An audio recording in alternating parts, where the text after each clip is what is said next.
Folks, we're going to go and look into the Jackson State spring game. I wanted to let everybody have their say first because I wanted to do a different angle. More after the intro. Trust me.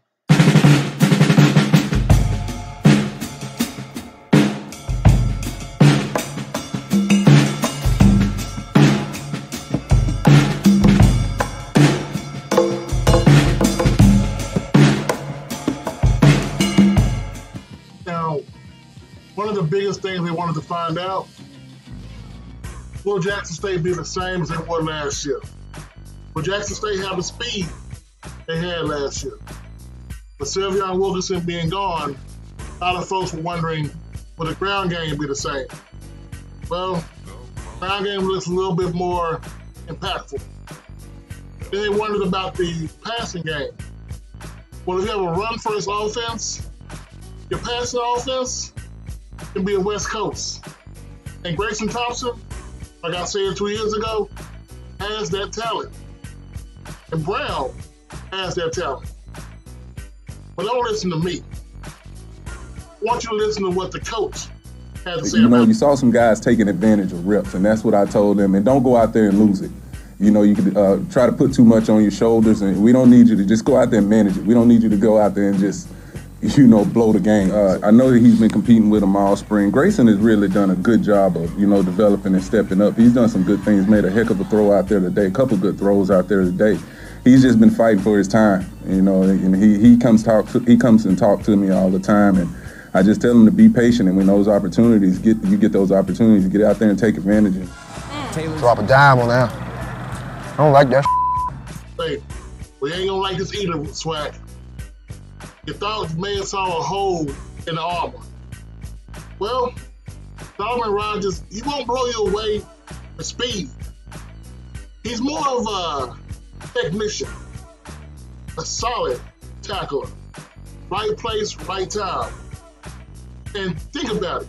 He came from Charlotte University. Who was at Charlotte?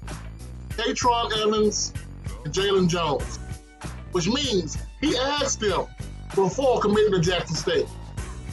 And all they could say was good things about the community. That's who you have now in your secondary.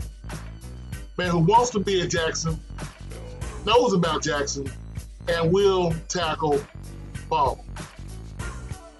I don't think the SWAC is ready for this right now. The only question Jackson State really truly has, in my opinion, is quarterback. QB play in the SWAC has always been the end-all, be-all. Right now, sorry y'all, what I've seen in the spring game for Jackson, they just don't need a top-flight quarterback.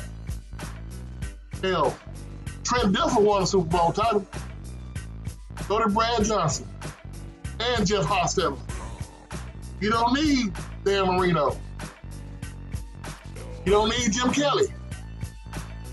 Hell, honestly, the 49ers got there with Garoppolo and Kaepernick. So you need somebody who's competent, who let the offense flow, and let the OC do their job. I think the dogs are at Jackson. The dogs are still there, and we must forget one thing. Jackson last 2 years, was just trying to out-talent everybody. Well, half of that talent is gone. But remember one thing, they still had 3 third-string players that were better than the starters at most of the SWAC. But now, those third-string players are hungry. They putting in work. Now, getting coached with scheme to fit their ability. J.D. Martin will be just fine. Moultrie will be just fine. Wofford will be just fine. As long as they find out the QB situation, either Brown or Thompson, JSU will be just fine. It'll be in Atlanta again. Coach Simmons, I'm out.